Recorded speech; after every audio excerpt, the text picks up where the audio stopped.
Are you a scaling SaaS founder? Ready to make the leap from leading a team to leading an organization? Join us each week as we refill your think tank with actionable tips and strategies from great business minds you know and those who don't know yet. This is SaaS Fuel with your host, 5-time entrepreneur, SaaS founder, and globetrotting adventurer, Jeff Maines. Welcome back to the SaaS Fuel Podcast, where we turbocharge SaaS like a sports car on the Autobahn. No speed limits, just pure, unencumbered acceleration. I'm your host, Jeff Maines. I hope B2B SaaS founders like you grow from traction to scale. Here, growth is more than just numbers. It's about crafting a future-proof company, premium valuation, and leaders who build a business of significance while living epic, adventurous lives. There are lots of experiences that shape us as leaders. Some we look back on and we know we could have done better. Some we look back and are confident that we made a good decision. And some we look back on and know that a certain decision was a big growth moment. I've had a lot of all three of those. My favorite are looking back at growth decisions. The crazy thing is often it's only in retrospect. In the moment, we usually don't know how important a decision it is, or this is a pivotal moment. Looking back, we see two very different paths, kind of like sliding doors. We step through one or the other, and life would be radically different. Now, I'll never forget the sleepless nights before I had to make one of the toughest decisions of my career. And that was letting go of someone who just wasn't a culture fit, but was really talented and a high performer.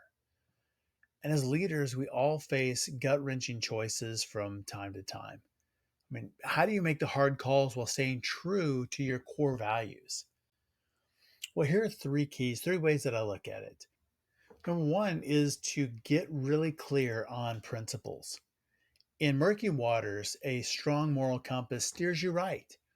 Before being tested, define the core values and greater purpose that guide your leadership. What are your ethical boundaries? What are the things that absolutely cannot be compromised? What are the things that are really just core, absolute core to your essence? There's a company called Unilever, a big consumer products company. They had a CEO named Paul Pullman, and he had an unwavering commitment to sustainability and social responsibility. And through that, made some bold moves, some pretty big decisions. Some of them a little bit controversial, but stood the test of time.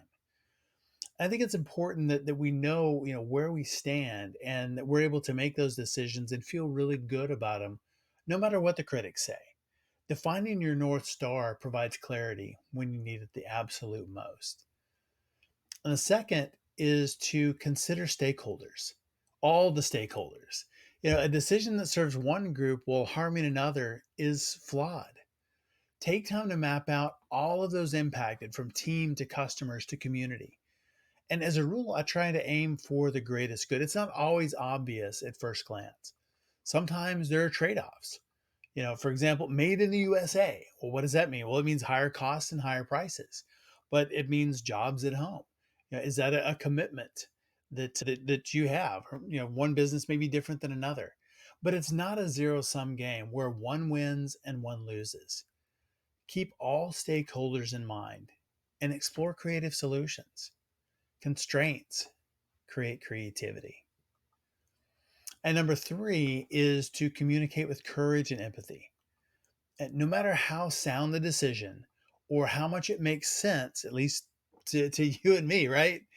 Yeah, how you deliver it matters. It absolutely matters. What's helped me more than anything is just being transparent about the process and thoughtful about those impacted. Sometimes we have to make decisions that are going to impact people negatively, but how that's communicated is absolutely critical. Some right decisions are wildly unpopular. It's just the way that it is. But have the courage to be vulnerable and humane. You probably remember all the tech layoffs in 22 and 23, and I guess ongoing today. Handled a lot of different ways. Some were mass layoffs on a Zoom call. Terrible communication strategy. And others communicated bad news in a much better way. After reluctantly cutting jobs, Airbnb's CEO apologized publicly to employees and investors for not meeting their expectations. Good leaders own the human side of hard calls. With core values as your compass, the bigger picture in view, and care for those affected, you can make the difficult choices that growth demands, and you'll grow yourself through that process as well. Stay the course and know that the sleepless nights that mean you're leading with heart. And that person who was a bad culture fit that I had to let go, hard conversation. We parted ways and are still friends to this day. He left, started a company of his own, and is doing very well. It was absolutely the right call. When that happened, the team flourished, stepped up, and it was really pretty amazing. Absolutely the right call for culture, but it was extremely difficult in the moment. So, what's a hard decision that you had to make? Let me know in the comments what happened. Our expert last week was Ryan Staley, founder and CEO of Whale Boss.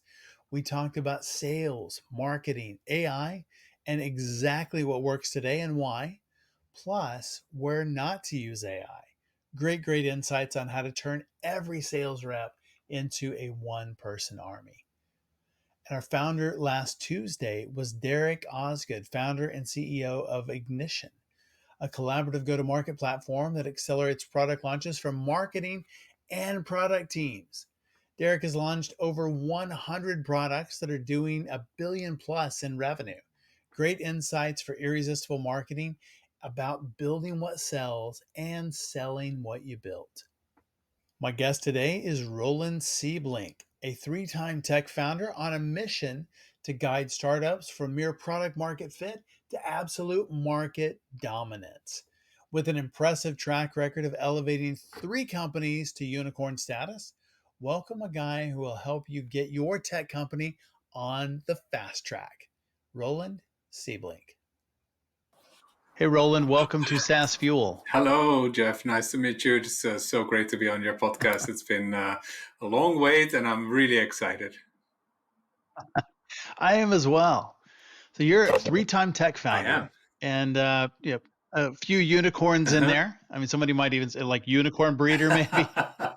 I Tell me must about that object to the journey. breeder sound, but the journey is interesting nonetheless.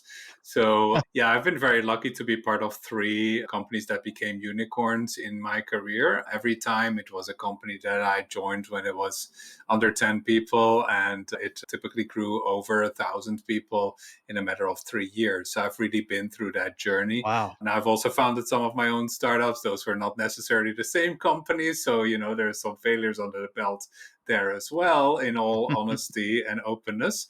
But I think that's an entrepreneurial journey as well. Not everything is always a success, and you have to be able to pick when to pull back and launch a new adventure. But yeah, coming back That's to the exactly unicorns, right. I think it's really like seeing the development of a company in fast forward. I remember at my first scale up in those 4 years that I was there, we had 5 CEOs, we had 7 strategies. I don't know how Wow. many go-to-market initiatives that we had, how many products, how many pivots. And that was actually like a story I kept seeing again and again at other companies. And I also found myself, interestingly, ever drawn into some kind of advisory or coaching role for the founder CEO. Even when I was still pretty young in my career, I happened to become a chief of staff to them, and later on more like a coach.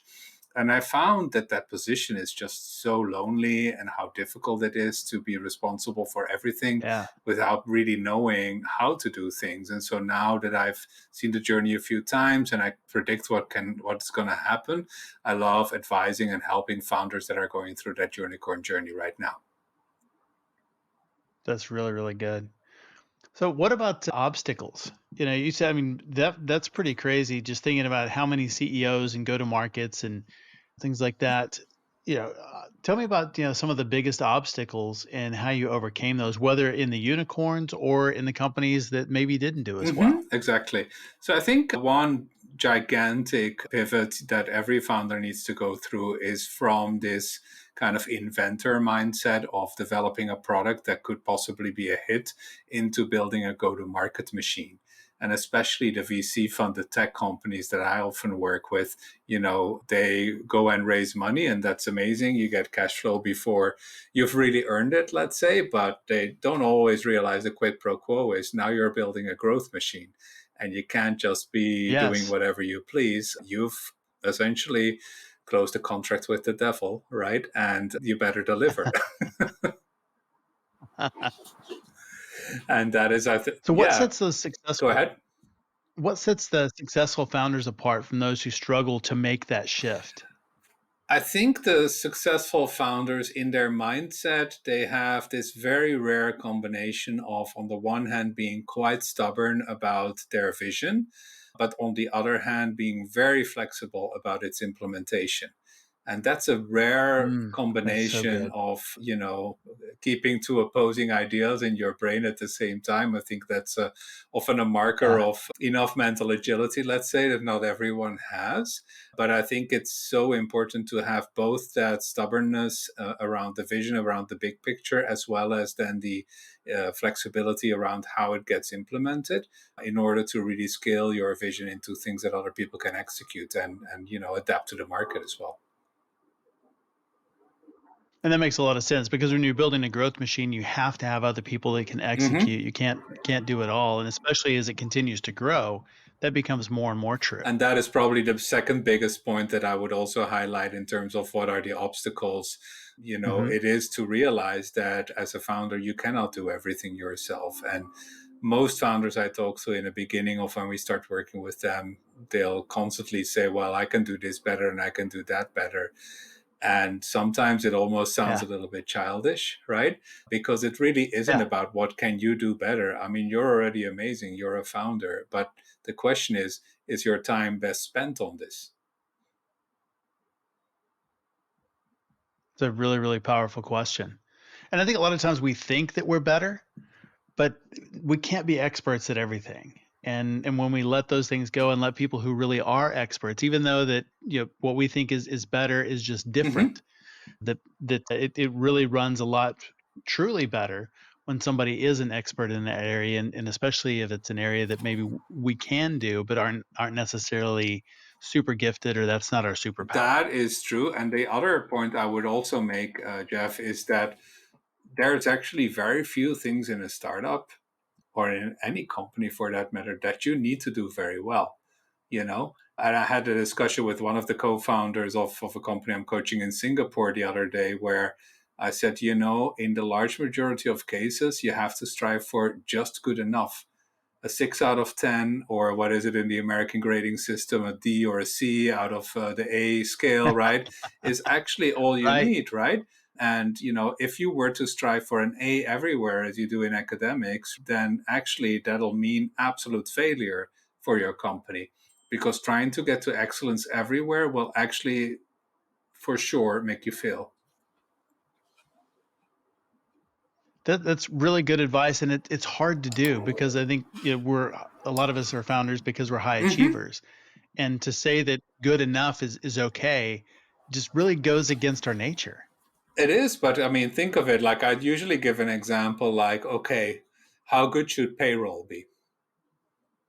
Just to take a very simple example of it is Yeah. something every company needs to get done and needs to get right, but how good should it be? I mean, are you doing better if you pay like 5 days early? And yeah, in mind of the employees for sure, but does it really matter? Is it a competitive advantage? No, it's actually an economical disadvantage, right? So it's the Right. classical example of, okay, you better get it out on time, but that's all you need. Not a day early. So as long as it's correct and it's on time, that's fine, right? That's good enough. Yep. No points, no extra points for like, providing more detail or, getting it out extra early or providing some people with faster payroll than others. All those entrepreneurial ideas we could think about if we really brainstormed about it. There's no point. Sure. And the same for lots of admin stuff, lots of forms, lots of, legal stuff, but really also in many of the parts of your business system that you just have to do without wanting to differentiate on them. So good enough is often the best thing to strive for. And then pick your 2 or 3 things where you really want to differentiate. And those are the things where you want to strive for really great or even perfection. But that's the things you're known for. Like Volvo wouldn't skimp on safety because that's what they're known for, right? Right. But, do they really have to be great at like gas mileage if they're already known for safety? No, they should just be good enough, right? And that's a really, really good example. I think that really brings it home in deciding, what are those things that you really want to be known for, and no company is great at It everything. can't be. If you look at Volvo versus Mhm. Ferrari, they look way, way different. Yeah, gas mileage is different. It's just they're not the same thing, and the purpose may be the same. They get you from point A to point B, but they're very, very different in what that perception is and where they focus their time and energy in their brand. Absolutely. And you say the purpose may be the same, and I think you're right. But if you then hone that down on like who are your core customers, you will immediately say, but Very they different. scratch very, very different itches, right? And that's also something that Yes. I think is so fundamental in building that go-to-market machine, that rather than trying to sell your product to just about everyone and throwing it everywhere and seeing what sticks, to learn to hone in on the customers that experience your pain the most, that are willing to pay for it, and to be able to predict like who is on your list, who is the top 10, the top 100 of customers or companies or segments that we really need to own. I always tell founders, you should get to a point where you're personally offended if one of those companies on your target list signs up with a competitor. Oh, that's It should good. be like that's the girl I wanted to date and now she's gone, you know? Yeah, that's really good. So in building your companies, and you said you had great successes and then some that didn't do as Sure. well. Looking back, what are some mistakes that you see in hindsight that you go, wow, I wish I'd really done that differently? Yeah, I think in the early stage, I think a mistake I made, and I also see many founders make, is to think inside out instead of outside in. And what I mean with that is inside out means I got to have the product ready, I got to have everything working before I'm able to actually launch it on the marketplace, right? Everything needs to be done, working well, professional grade, maybe not perfect, but still like it should all be in working order before I can even announce it. And what I've really learned since moving to Silicon Valley is that outside in mindset of like, no, the very first thing you do is create a launch page. There's nothing behind it at Right. all, right? But you basically just see what's my interest and what are people searching for. And that outside in mindset is, I think, some of the most important learning for the earlier stage.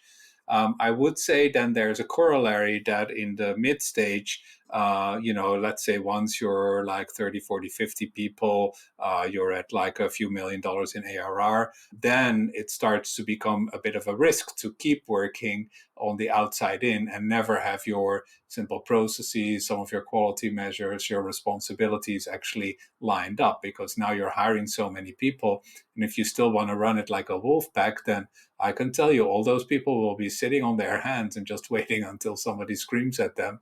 And otherwise, they'll go play ping pong. Right. Yeah, that is very, very true.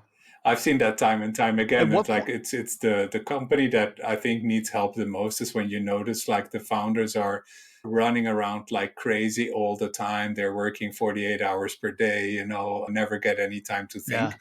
Whereas all the people they hired are like calm and going home at 5 and, all saying how great the culture is, but there's actually very little in terms of deliveries or performance that they've even been asked to deliver, right? Yeah. And I think that's true. A lot of founders struggle with balancing that growth and then maintaining uh, that fun, energetic Mm-hmm. culture.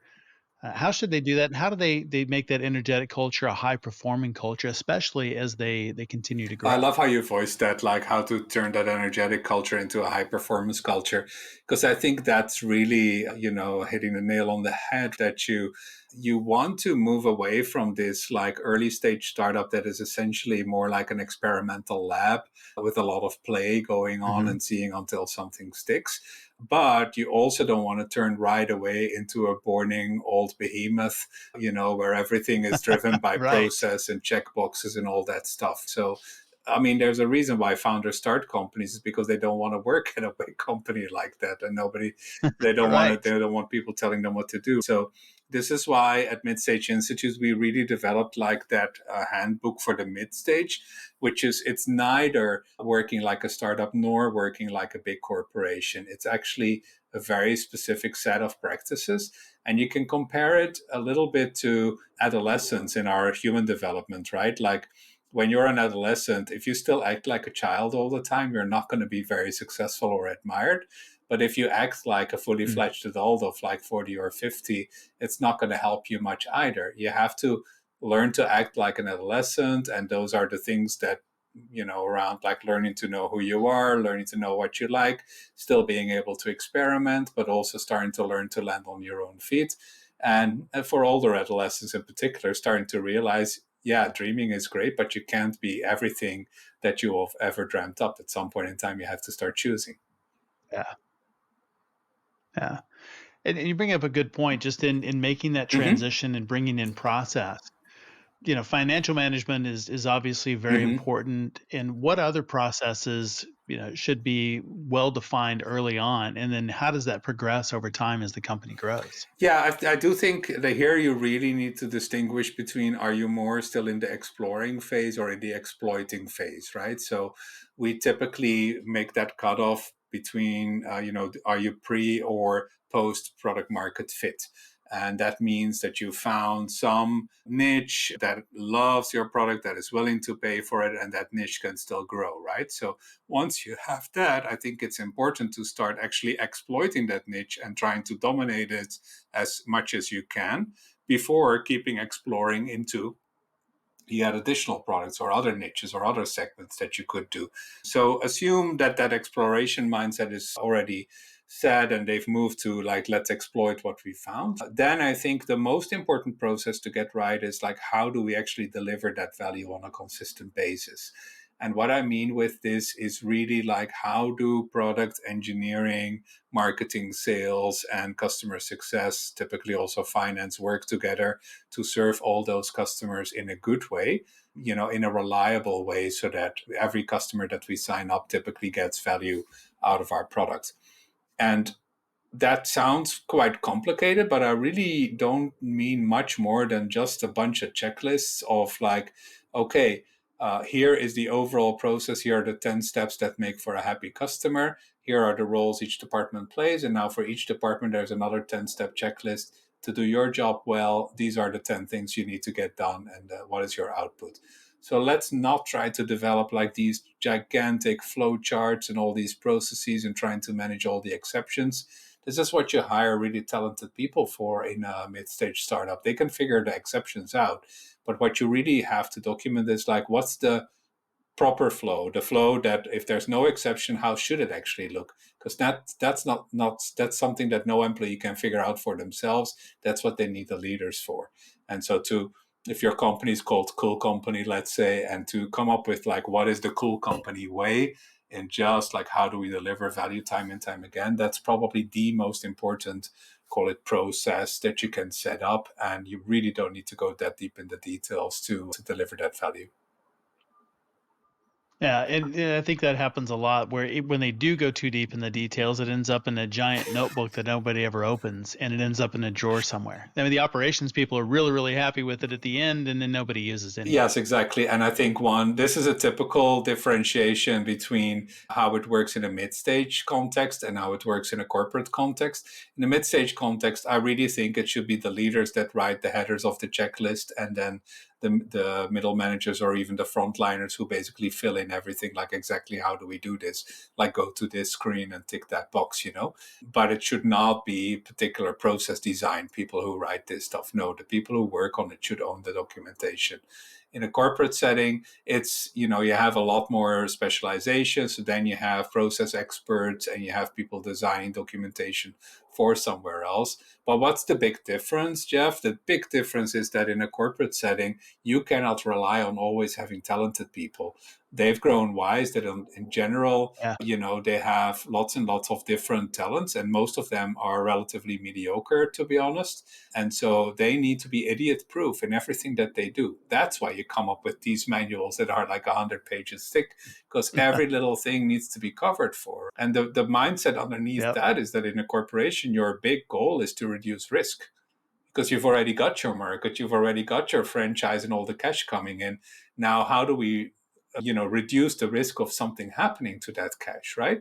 Very different mindset from at a mid-stage startup where your big goal is like, we need to grow revenue almost at whatever cost, right? So if there's exceptions, there's exceptions, but the main thing is keep the money flowing and keep it growing and keep the flywheel spinning faster. And that's a very different mindset for a product process, right? Yes, it is. I hope I'm never in the place where all I have to do is manage risk. And that just sounds awful. I want to make the flywheel go faster. Well, of course. And, that's why you're doing growth podcasts and growth, advising of people. But I will also say, like, even in those corporations, the large majority of people don't actually realize that that's their mindset and that's their goal. Not even the executives. I mean, they will often be in denial that it's all about, driving growth and driving cost control. But in reality, when you ask them how much would be good growth, they'll say, 2% growth would be great. And then the economy is growing 5%. So that's actually shrinking relative to the economy. Oh, and in inflation, 10%, then, I'm not even going to have that argument then, right? Yeah, you say, just staying the same or growing a little bit's really, going down. Exactly. And so, that mindset's very different. And that's also why I always advise against, just incorporating practices that people have copied from like some big company, whether directly from a website or a manual or a business book, or whether indirectly by importing an executive from one of these companies and finding and thinking they will be successful right away. Because the whole mindset is so different, and people are not aware of those differences in mindset, right? People come from, let's say, a Google or a Facebook, and everyone goes, wow, those companies have been really successful. This executive will make such a big difference. But somebody who joined Google when it was already like 50,000 people, it's going to have a very, very different experience level and a very different mindset than what you need in a startup that has 30. Well, how about an easy decision? Picture this: your entire team aligned and unstoppable, building a future-proof business with total clarity on what success looks like for them.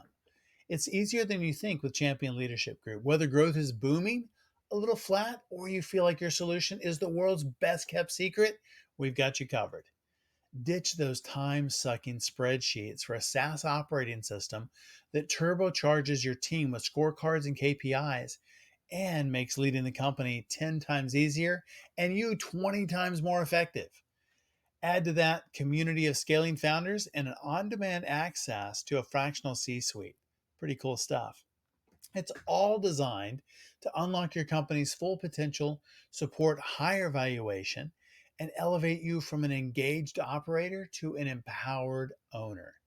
Say goodbye to manual madness and hello to world-class business operations. Now is the time to upgrade from traction to scale. Learn more at championleadership.com, where leaders evolve and companies transform. Yes. Yeah, way different. And how do those people grow? So you have a team at 30, and how do you help them expand their skills and grow so that they're still around when you get to 100 or 1,000? So starting with the leaders, we do believe very much that it's best for a startup if the leader can stay in place for as long as possible. The founder has a certain charisma that is usually not quite replaceable. And so I think even Silicon Valley investors have learned this now, that trying to replace the founder too soon, too early is usually only getting the company into more trouble. But the corollary Yeah. is the requirements for the job change so fast that that founder has to be open and committed to learning and to changing and to becoming ever better at what the company needs. And the hardest part, and I'm very open to founders about this, is that, you know, we will often ask you to give up the very thing that made you successful in the previous phase in order to be successful in the next phase. For example, this whole like hustle mentality of like when you have 10 people in your startup and Yeah. let's just bang the heads together and we'll make it work. Excellent. And you would never get beyond 10 people or $1 million in revenue if you hadn't had that mentality, right? Right. But, is it still effective at 50 or 100 people? Absolutely not. So by that time, the company needs something different from you, and you need to be open to learning that.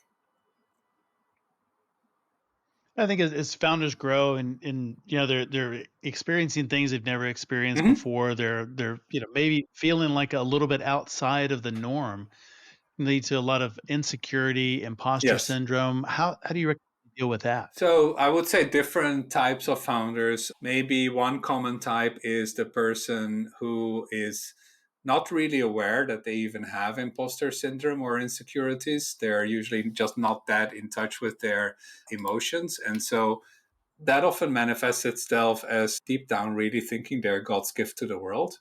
They're the genius, and everyone else should just listen to what they have to say, even if they change their mind 100 times a day and there's new things coming down the block all the time.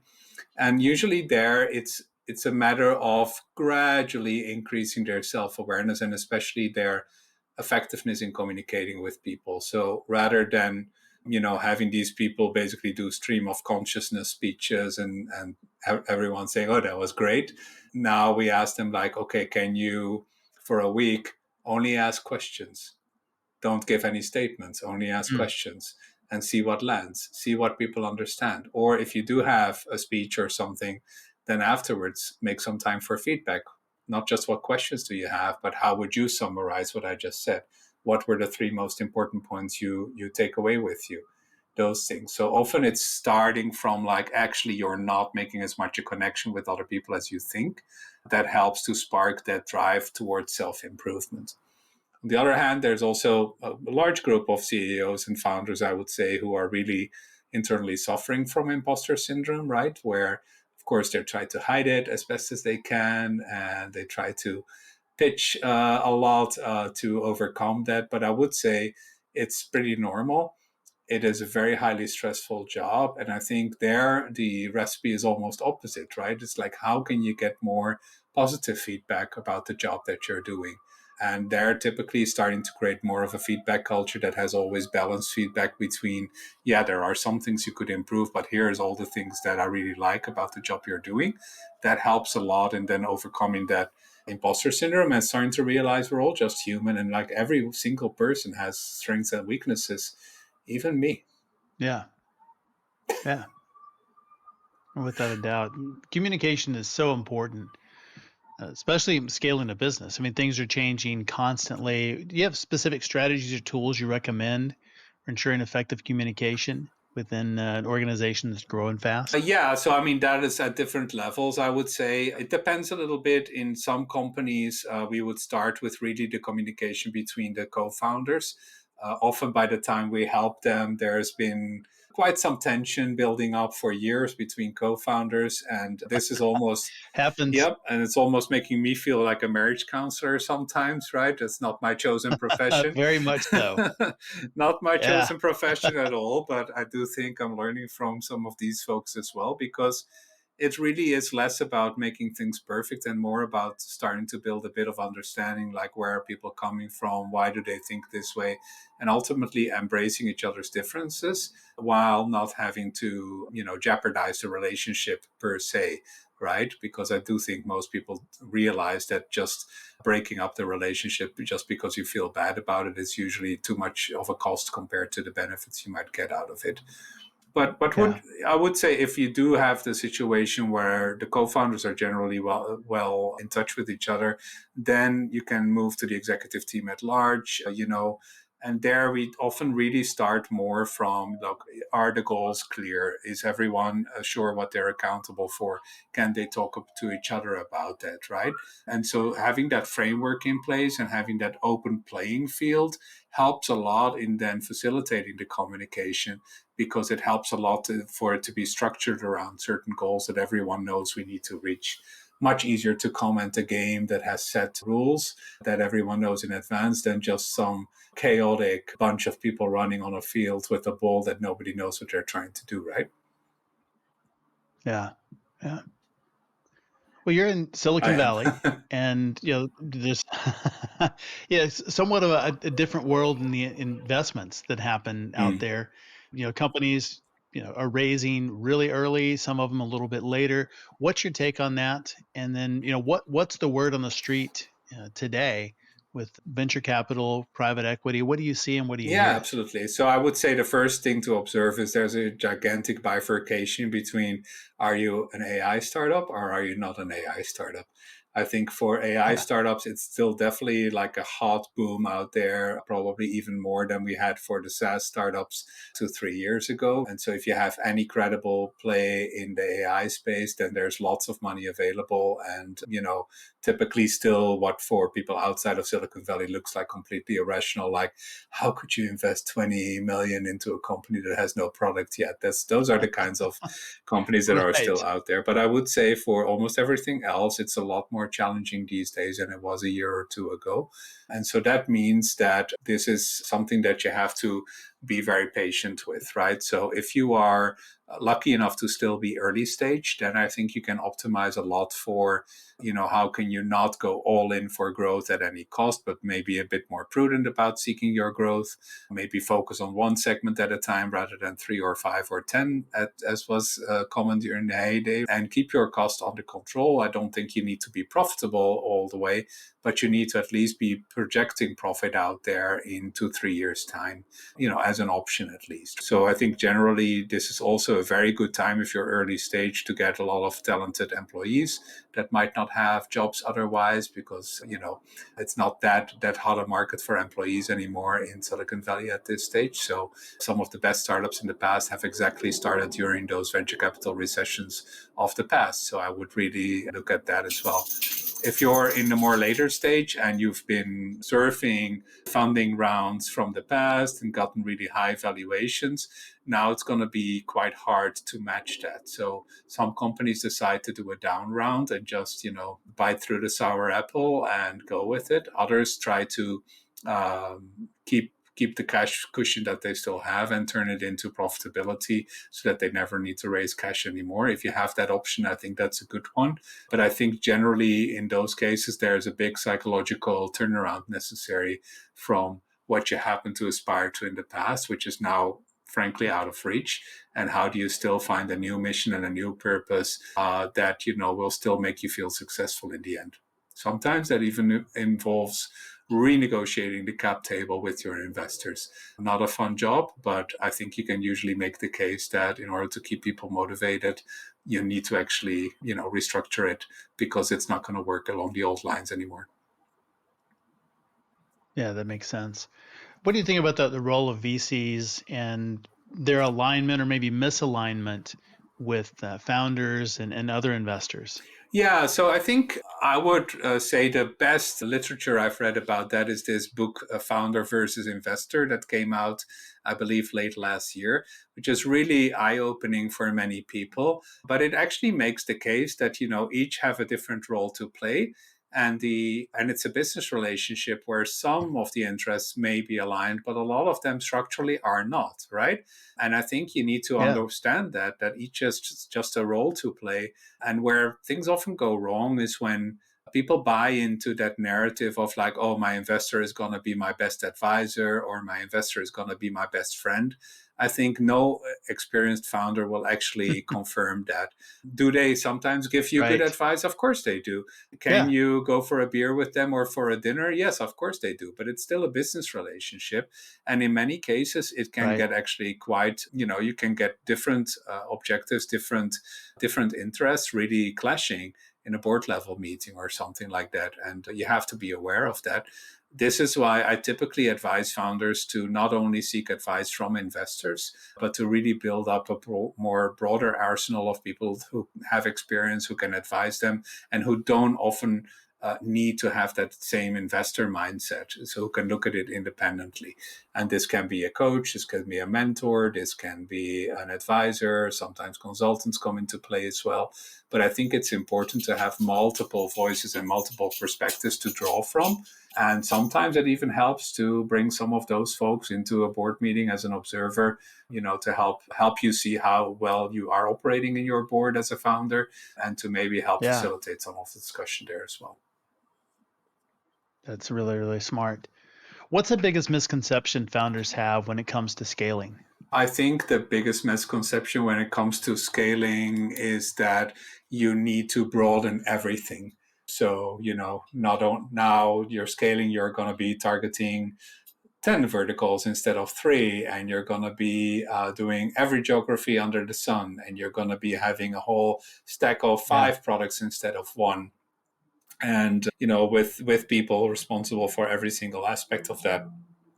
And I think that's actually in practice not a success model. What I've seen is that the paradox is one of my founders called it, it's more like how do you build a funnel where you have lots more ideas, but how do you actually concentrate your resources on those things you do best and actually invest in fewer and fewer things, but invest very deeply in those things that work for you. And I think it's the narrowing as you scale. That's probably the biggest misconception that people just don't see naturally. And narrowing in what way? Narrowing in the sense that, most startups will begin with like throwing their product against the wall, and maybe they have one B2B customer in 10 each in 10 verticals, right? And then they try to grow all of these verticals. Whereas over time, if you want to be efficient in your go-to-market machine, you have to figure out what are the verticals that time and time again predictably will buy this product because they suffer a pain that is unimaginable without our product. And how do we focus on those, and how do we grandfather out the other segments that maybe we've had 1 or 2 customers in the past, but that really are too much of an uphill battle, or at least that other segment's so much easier for us. I would say, Jeff, this is even more the case with product development, where the large majority of successful founders are product people or engineering people or scientists by trade, right? And so their natural inclination, as soon as some product starts selling, they're like, oh, now I have to go develop my second product, right? And I think this is a gigantic misconception as well, because in most cases, the real job is to then move from that initial product market fit to product market dominance, right? Where, from your 2 or 3 customers in a segment, how can you get all 100 of them or 1,000 of them before the competition figures out what you're doing differently?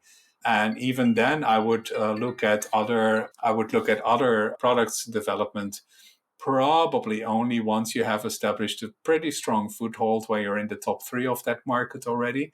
And then you can start launching second or third products. But I would not do that so early. It just destroys a lot of focus, builds a lot of extra complexity in your business. And frankly, a startup has only one competitive advantage, and it's agility. And that agility is absolutely the enemy of any complexity you might build. Yep. The more complexity, then that advantage goes away, and you have that split focus. That's exactly right. And I can't tell you, like in the 3 unicorns I was part of, how much time was just purely wasted in trying to make a decision match all 3 or 4 geographies, all 5 product lines, all 6 or 7 segments that they had identified, because imagine that you have somebody responsible for each of those. Now you suddenly have a meeting of 15 people that needs to agree about everything, right? How agile is that? Not at all. Yeah. I've made that mistake multiple times and thinking we've got to expand, and too early, or whether it's product, whether it's geography, whether it's people. I mean, it's all across the board. Yeah, and the best question to ask in that case is simply, what's your market share in your core, right? What's your market share in your core segment? And the large majority of founders that tell me, oh, I need to expand, I need to launch a second product, I need to launch a second geography, I'll ask you, but what's your market share in your core? And invariably, they either say, I have no idea, or they say it's certainly less than 1%. So if your market share is less Right, than right. 1%, why do you need to expand into a second field? Fill up your own sandbox first, right? Exactly, exactly. Yeah.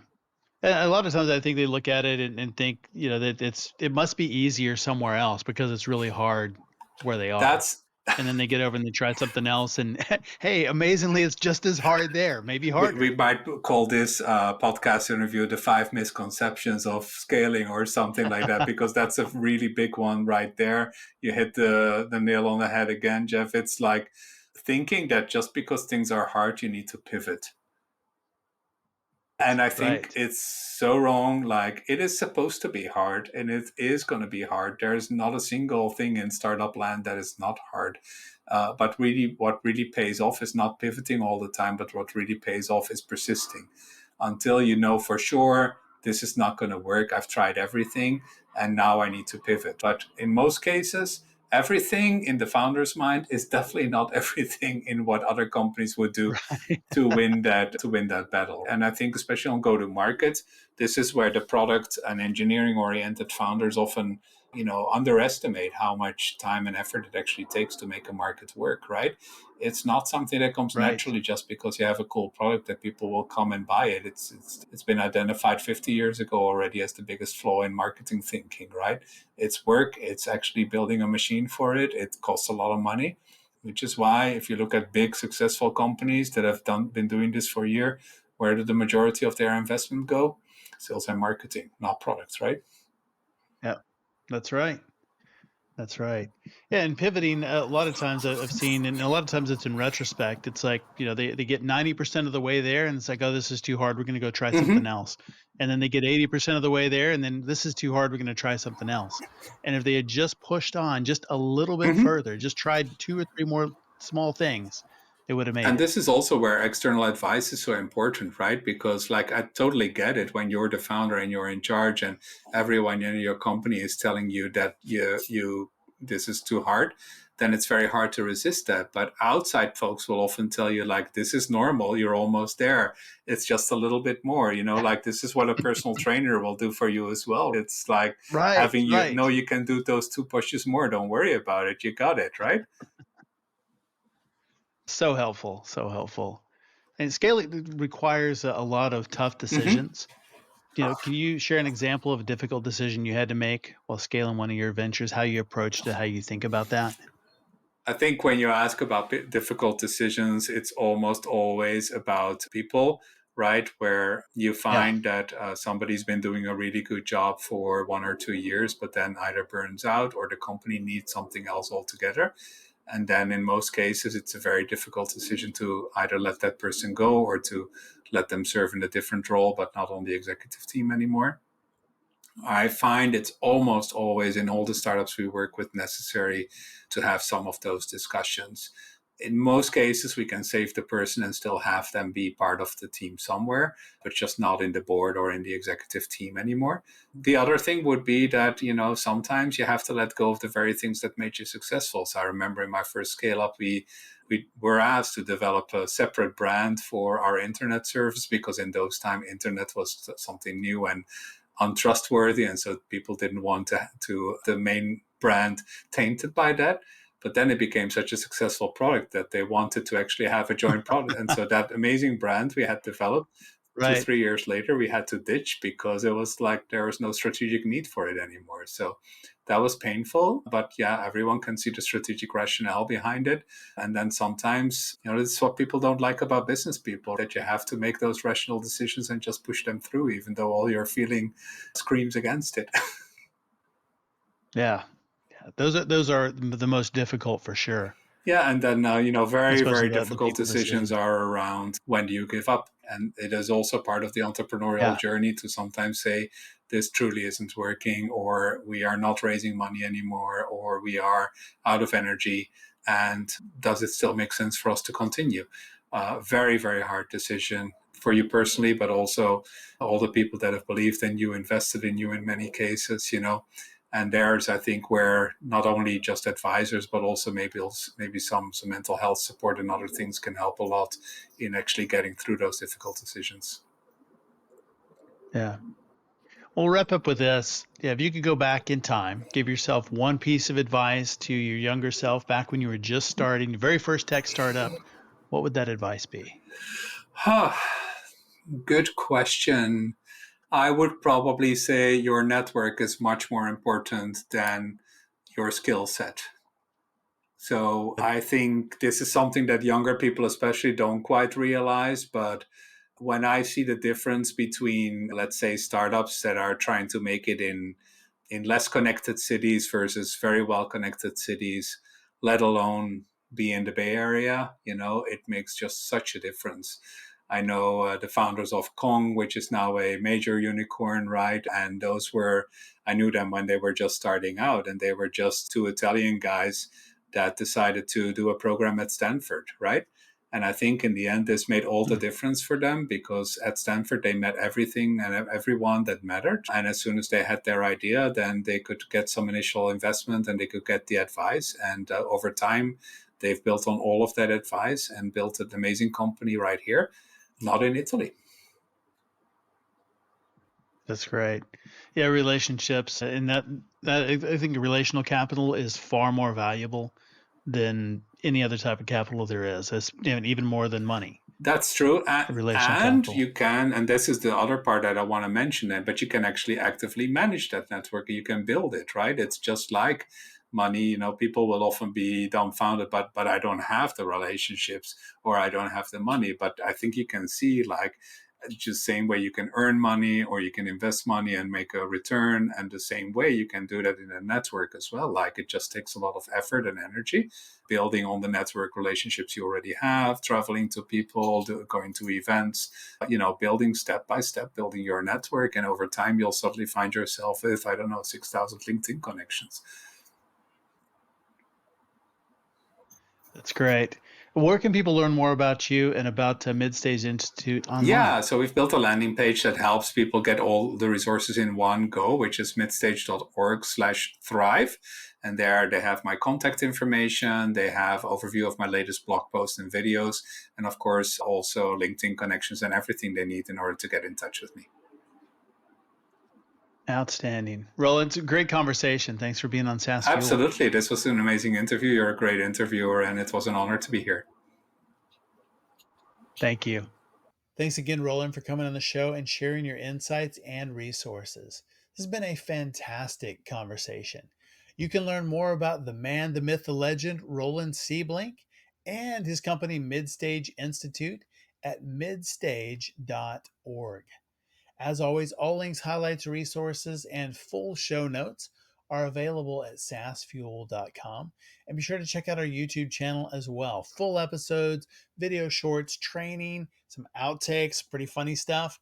Everything is available over there for you on YouTube.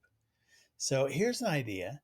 Share this episode with someone you've shared a memorable experience with. It's a great way to reminisce and reconnect over shared interests. And everyone who shares this week gets a unicorn horn headband. It's not just high fashion, it grants you the power to turn any mundane task into a magical adventure. It's what every serious tech founder is wearing around the office these days. Can you imagine? Then again, that probably makes about as much sense as some of the other fashion trends that are real. Join us Thursday on our SaaS Fuel Expert Series, where my guest is Justin Chi, founder of Cold Email Hackers. They craft B2B lead generation strategies for early stage startups. We'll be talking all about how to use email effectively. And then next Tuesday, we have founder Jason Friedman, CEO of CX Formula, like Customer Experience Formula. We'll be talking about growing and scaling businesses with stability, purpose, and energy. And you will love hearing about the kinetic customer formula. I'll see you next time. And as always, enjoy the journey. Thanks for listening to SaaS Fuel.